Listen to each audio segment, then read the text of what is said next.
Welcome back, everyone, to the second session of Stream 1, and welcome to those who are just joining us. For those who don't know, my name is Tara Lee, and I'm the account manager here at Charity Digital. For audio purposes, I'm a 28-year-old white female with brown hair, and I'm wearing a dark blue t-shirt today. Feel free to please introduce yourself in the chat box as we wait for some more people to join, and do feel free to let us know where you're joining from today. So yeah, I'll start off with an intro to the session. So the session is going to be all about getting more donors from social media for less. So the session will be delivered from Rachel Collinson, who is fundraising consultant at Donor Whisperer. And Rachel will be looking at how values-driven fundraising and how it's left to falling costs and higher engagement on social media for some causes, and how this can benefit the charity sector. So before handing over to Rachel, I'll quickly just run through some pointers and house rules for the session. So as with all the other sessions today, this presentation is being recorded and will be uploaded to watch on demand at a later date. The slides and any other resources that are shared in the session will also be made available to you by the end of the week. So please don't worry at all if you miss anything. So for the session today, closed captions are available, and to enable these, in the bottom of the Zoom window, you just need to click on the up arrow next to closed caption and then click on show subtitle. During the session today, please do ask lots of questions in the Q&A section, and they will be addressed at the end of the presentation. And do also feel free to use the chat to share any other comments, experiences, or tips today. And yeah, if there's a particular question that you see in the Q&A that you'd like to see answered first, then please do use the upvote feature so we can prioritise moving to that question. Finally, if you do encounter any sound or image issues, then please do let us know in the chat so that we can get the team onto it and do our best to get the session back to normal as soon as we can. So without further ado, I will hand over to Rachel. Hello, everyone. Thank you so much for joining. As you've heard, my name is Rachel Collinson. I am known as the Donor Whisperer, and I help charities to get more donors and more supporters from social media, and also increase donations from existing supporters and donors. And just for the benefit of the audio, I'm a white lady with long hair in a towering bun, I guess you could say, and I'm wearing a teal-coloured dress, and in the background is my lovely cat Susie, who I know is my customer experience manager, sitting on a pile of books, looking out the window, watching cat TV, as they say.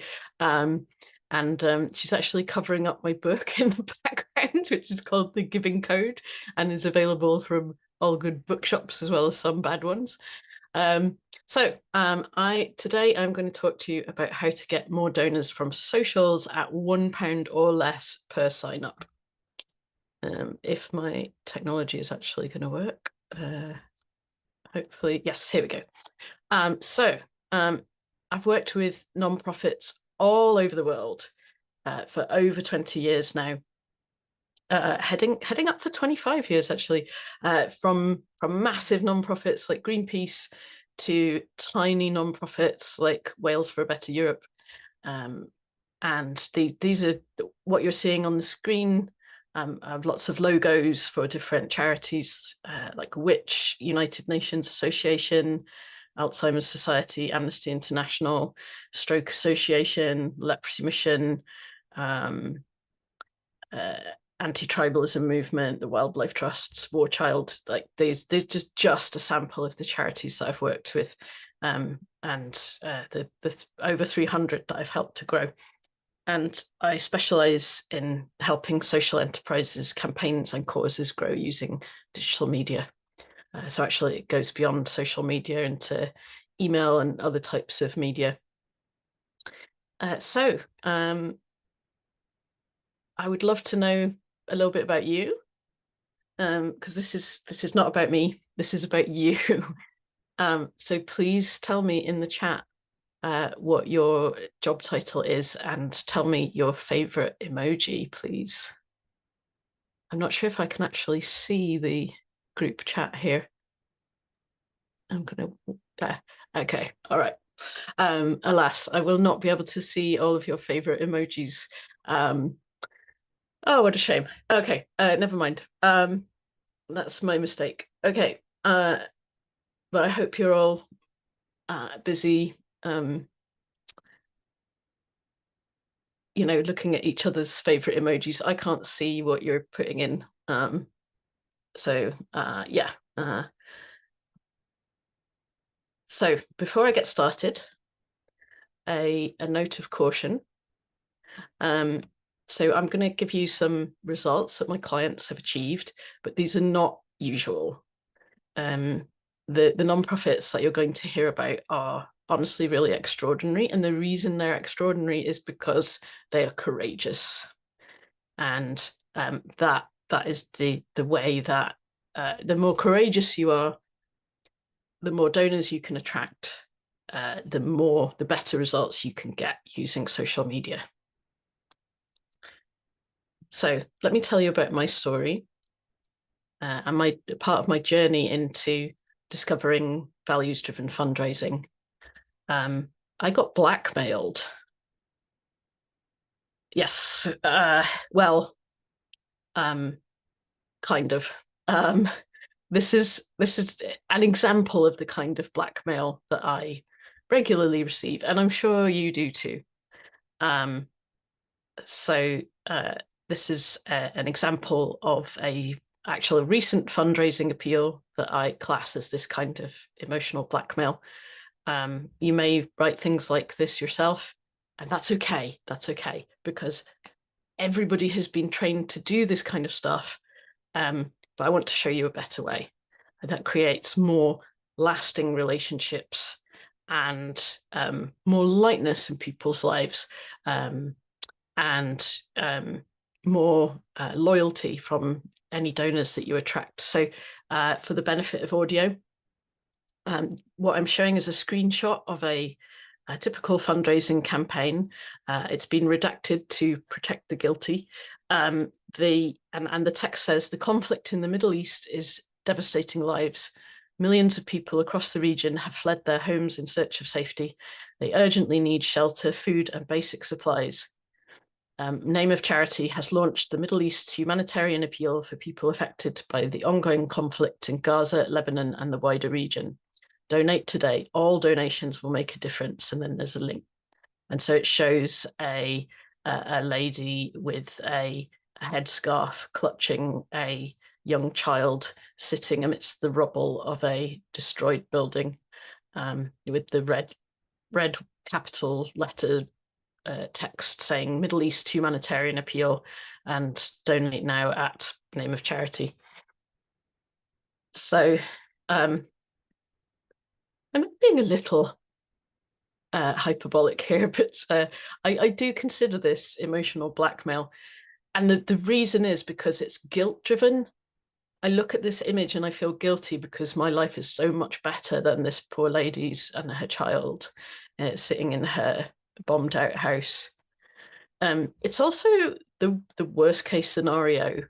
It's telling you that millions of people across the region have fled their homes in search of safety, and they urgently need shelter, food, and basic supplies. And this is the worst thing that can happen to somebody. It's the now. I'm not saying this is going on. This is happening. So I'm not saying that this is exaggerated, but it's rubbing people's faces in the doom and gloom.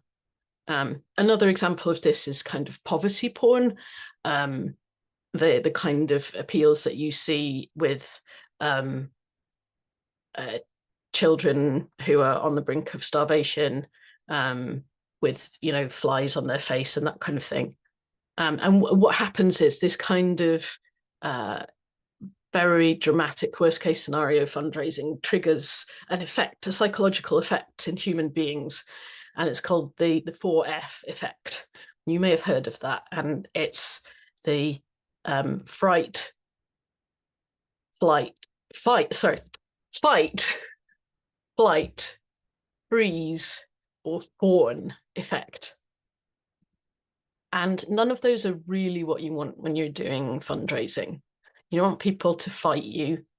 You don't want people to run away. You don't want them to freeze and do nothing. You might want them to fawn, but fawning is fake. If somebody fawns, they're pretending to be cute and non-threatening, and they respond to what you're doing, but they don't give to you again. Also, and that in turn depresses future response, because people learn to associate your brand with the fight, flight, freeze, fawn effect. And you do not want your brand to be associated with that. It's behavioral conditioning that creates this hyper emotional responsive state in a person whenever they see your logo. But what I want people to what I want people to be conditioned to think and feel when they see your brand is hope, happiness, joy, fulfillment, excitement, right? So, and the final thing, and this is just generally good advice in fundraising terms, that's not values-driven fundraising, but applies to all forms of fundraising, is this appeal is trying to boil the ocean. And what do I mean by that? Well, it's talking about millions of people. And that makes me feel helpless, because I think, what can my little donation do to help millions of people? And so that will depress the response to this appeal as well. And it's frighteningly common, which I am determined to address in our sector. So what I want you all to do is to move to values-driven fundraising. And I'm going to show you how this can work on social media. I'm going to show you how it's different and how you can put it to good effect in your communications. So this is based on the work of this amazing guy called Shalom Schwartz. And he developed the theory of basic human values. And he began his work over 40 years ago. And he sent researchers out across the world every year for decades, and got people to ask others, do in-depth interviews about what they valued most in life. Oh, excuse me. And they compiled the results and categorized them, and you'll see all of the results in this map of values. Now, these values are taken from people from different countries, different economic backgrounds, different languages, different levels of income, different levels of education. So it really is designed to be absolutely universal, and it's one of the most tested and replicated theories in sociology, which is quite a rare thing, unfortunately. You might have heard of the replication crisis, but this is entirely replicable.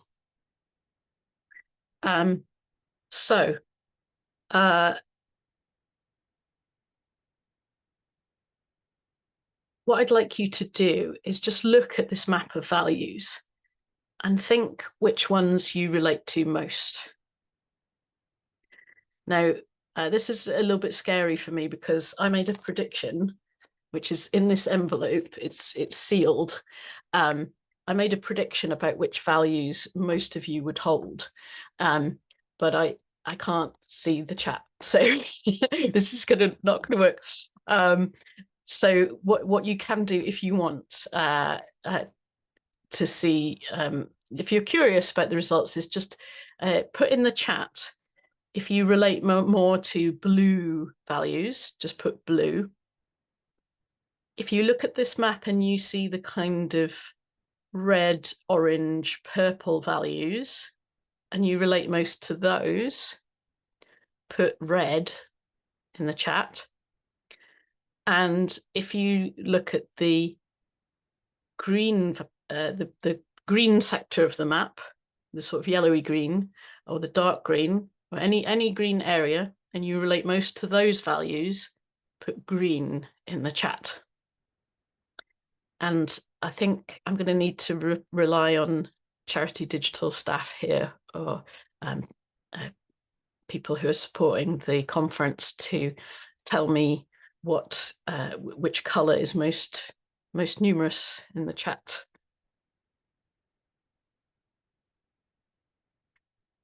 Okay, so it looks like we're going to have to wait a little longer to get an answer on this.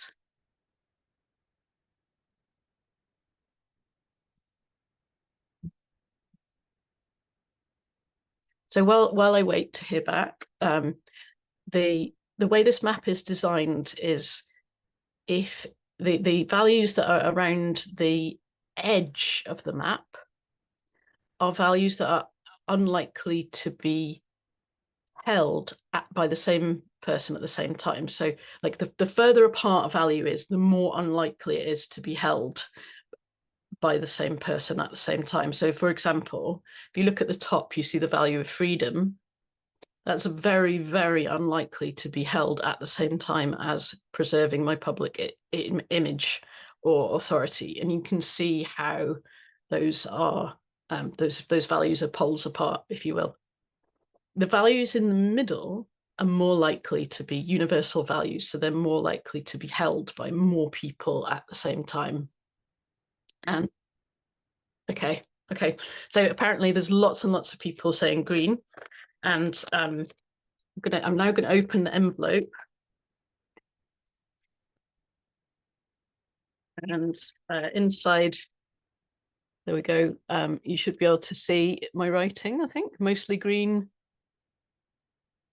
some red, few blue.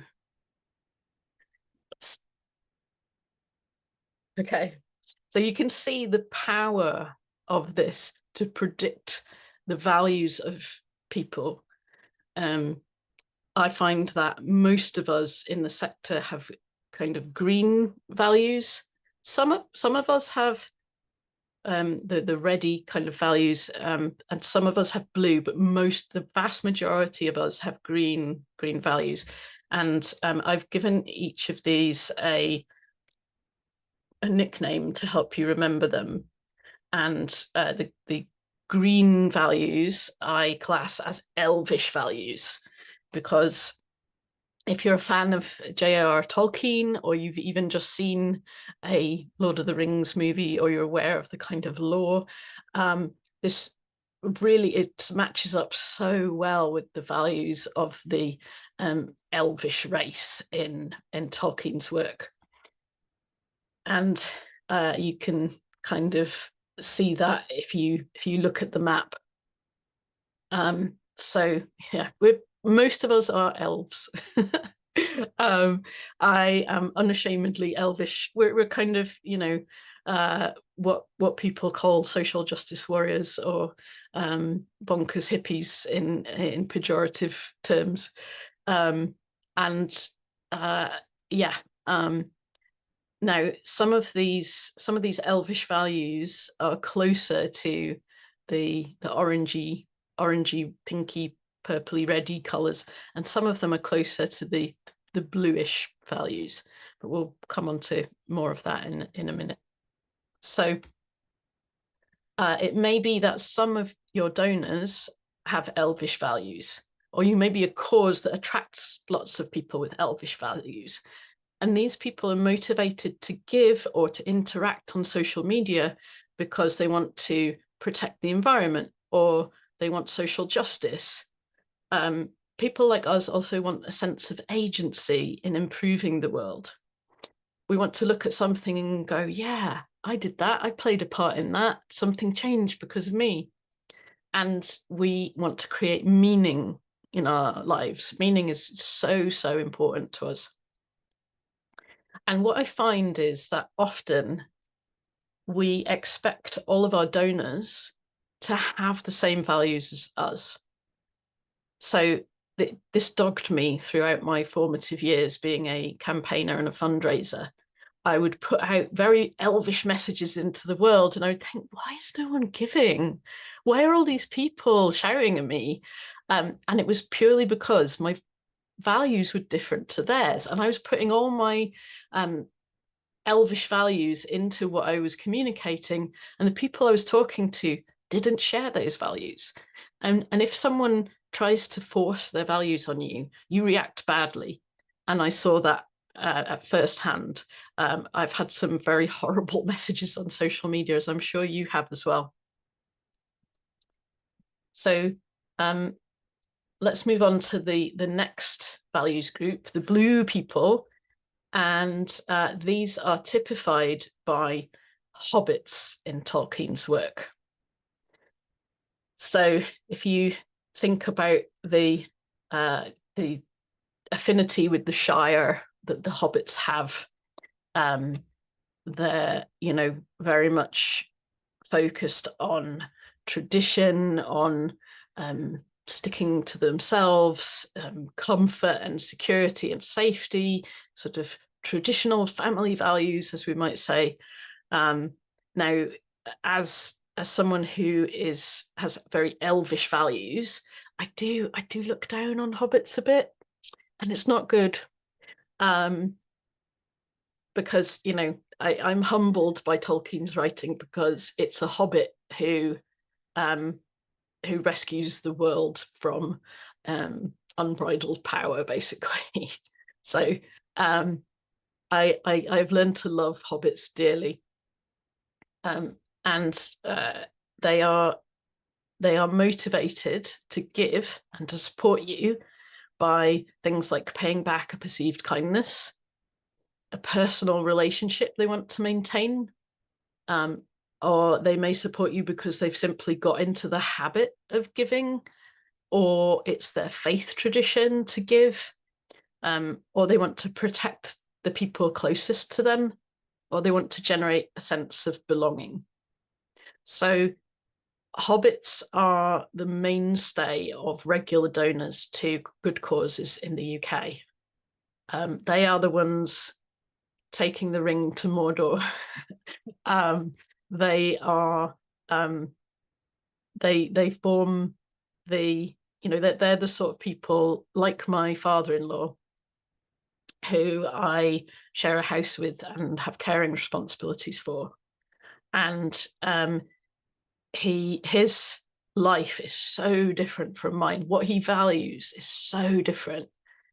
And every year he gives more than he can afford to the Poppy Appeal.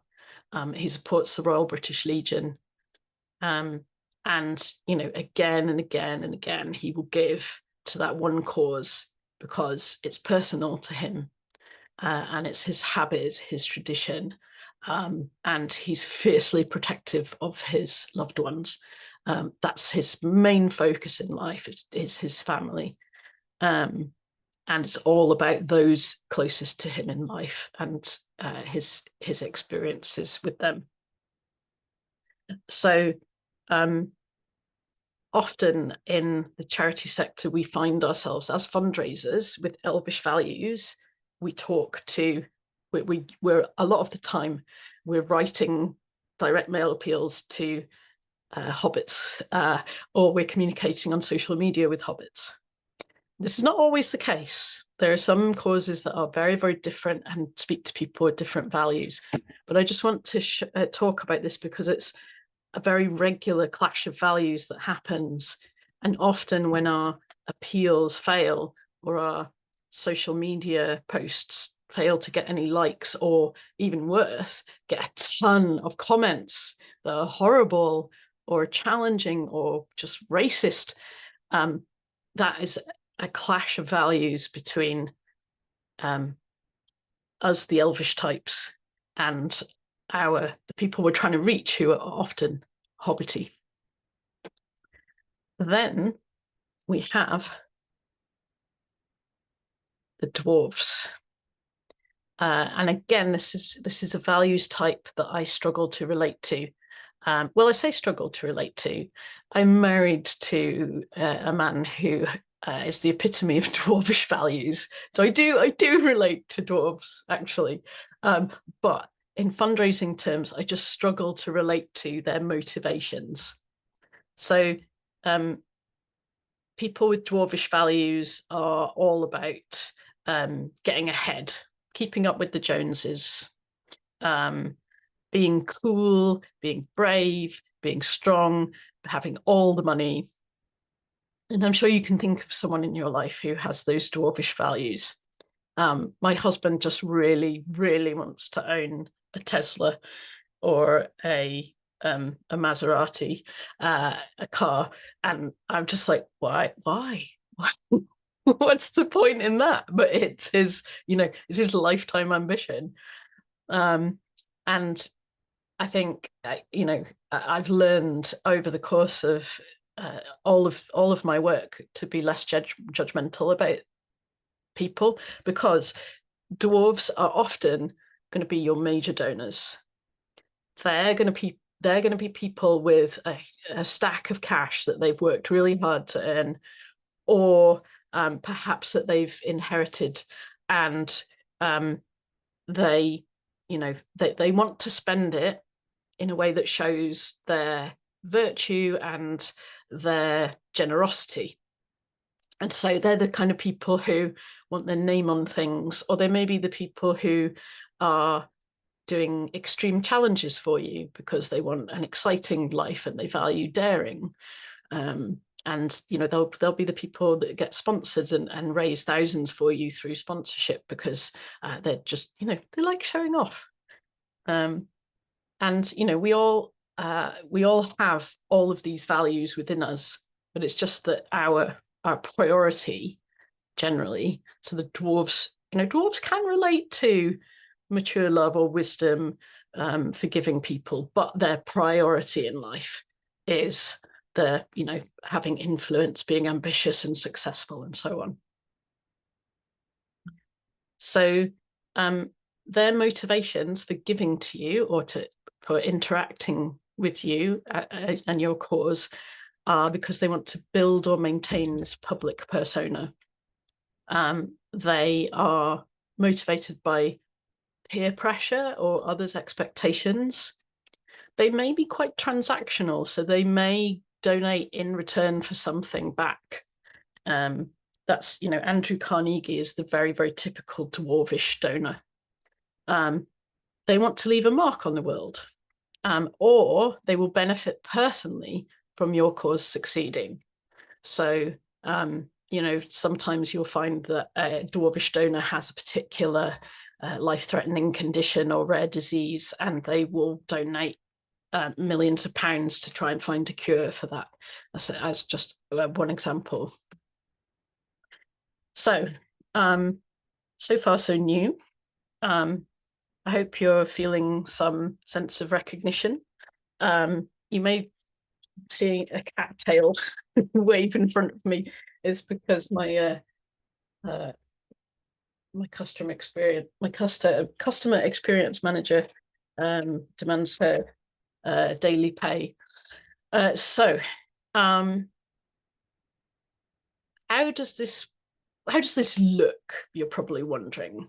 It's all well and good you with your academic theory, but give me some examples of how to do this. Okay, so one of my ongoing clients at the moment is Spurgeon's. They are a charity that helps children, vulnerable children and families. And this is very much the kind of guilt-driven fundraising that they were using before. And they're making exactly the same mistakes that the aforementioned charity did. They're using jargon that speaks to the wrong values group. They're focused on we. They're trying to boil the ocean. Over 400,000 children in the UK are in need, it says. And so we worked with them. I worked with them to discover what their donors, the very best donors' values are. And we found that the values were actually Hobbity values. So we created a different, together, me and Spurgeon's created a different social media campaign that was aimed squarely at Hobbity values. And we wanted to bring in the faith background, which was really, really important to their best donors. They felt their identity as Christians was a key part of what made them who they are. And they were focused on protecting the most vulnerable, especially children. And we wanted to create an achievable goal that wasn't asking for a donation straight away, but was focused on what the donor could do that was that seemed possible. So we developed a petition to government to protect children from dangerous social media influencers. This is the result. They are now getting leads from Facebook at £1, and that cost is falling. I'm still working with them. This is very early days yet. We do need to refine this and make it even stronger, make it appeal even better to Hobbity values.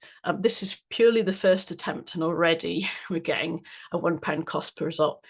So I'm sure as we test different messaging, different images, and dial in that message, that we can get it even lower.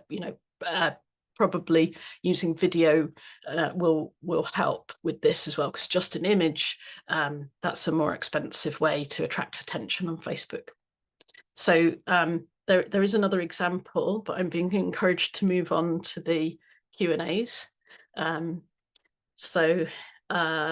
I will, while the staff team have a look and see what questions you have for me, I'm going to move on to this next example. This is another client of mine, Unlock Democracy.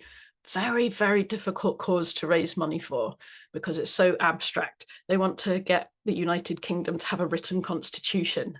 Like, how would you fundraise for that? Not easy. And yet when we started experimenting together with values-driven fundraising, we started to get cost per result of 7p, 8p on average, and that's per link click, so it's not per sign up. But they were getting sign-ups under 50p actually in this case. Yeah, it's incredibly powerful.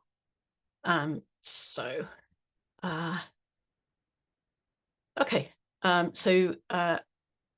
I'm now going to field some questions that are ready. Brilliant.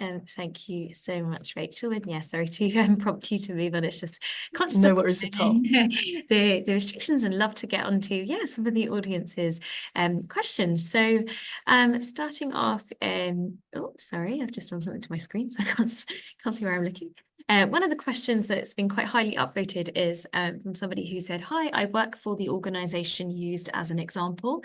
I did think we would receive a huge amount of backlash within the context of that particular appeal, especially if we did not report accurately and show what is happening in the region in place of happy, joyous posts. Interested in your view of ethical storytelling in this, and how you think this appeal could have been better approached." Yes. Oh, well, gosh, I'm humbled to have you in there. I really appreciate that that response to my my criticism. So you are absolutely right. We can't. The situation is really, really serious, and it would be wrong to show happy, joyful people in Palestine. It's just like no, that would be morally wrong. But what I want to draw your attention to is that you need to focus on values rather than facts. Okay, so yes, facts are incredibly important. However, you can report those facts in a way that appeals directly to people's values. And so what I would like you to think about is not about the millions of people, but just the one story. Who is that woman in the photo? What does she care about? What does she think and feel? How can I personally help her and her child? That feels achievable. It also, I suspect that many of your donors will be hobbits, and so they don't want to know about global social justice. They want to know about one family that they can relate to as if it was their own. They want to know how they can protect children, how they can keep families together, how they can continue traditions. So that's a guess. Your supporters may well be elves, or they may be dwarves. I don't know. We would need to do some research together to figure that out. That's just purely an example of how you can take what you're doing and imbue it with values that your very best donors may hold. I hope that helps and kind of is a explanation of how this works. Thank you so much, Rachel. Yeah, great answer. And yeah, the next question has been upvoted or liked 11 times, and it's actually something that I was also wondering when you were sharing your presentation. So it is, how did you find, how do you find out the values of an audience? Do you sort of do that through surveying, or would it be more educated guesswork? Well, what an excellent question, and I can tell you exactly the answer. If I can disturb Susie, I explain it all in my book here. But essentially, the way that you do it is there's 3 steps you need to take. First of all, you do a donor survey. And that will give you, it won't tell you exactly what your donors' values are, but it will give you clues. For example, people with elvish and dwarvish values tend to congregate in big cities. People who have hobbity values tend to be found in rural areas. Gender and age don't tell you a lot about values at all, except that the younger a person is, the more likely they are to have hobbity values, which is counterintuitive, but that's what the data tells us, because younger people are all about safety and basic living essentials and family life. They need that in order to survive. It's kind of evolutionary, a lot of this stuff. Then the next step is to do donor research interviews. And you need to find 6 people who are from your very, very best top donors. And you need to sit down with them and have a chat. Now, it always surprises me how few people in fundraising departments actually do this, especially social media. And it is one of the most enlightening things that you can do, to talk to someone face to face or on Zoom about what motivates them to give. And there are very specific questions that you need to ask, and you need to ask them in a specific way in order to get really dig down to their values. So, and I outline that process in my book. Then you need to test those findings in a way that is scientific, because most charities will get 6 interviews, and that will give them the qualitative data. They'll get quantitative data from the survey, but not enough for it to be statistically significant or scientifically valid. So what you need to do then is you need to scale up your research, and you need to test messages against people from your Facebook audience or your online audience, or maybe your email list. So that involves writing a message that's very hobbity, and writing a message that's very elvish, and writing a message that's very dwarvish, and putting it out and seeing which of your audience respond to those messages the best. So that's exactly what we're doing. If you could bring up the slide for, actually, no, I can just share my screen again, can't I? Sorry, Rachel, we have just sort of reached the end of Oh no. time. Can I talk about a special offer that I have? Yeah, yeah, Okay. sorry.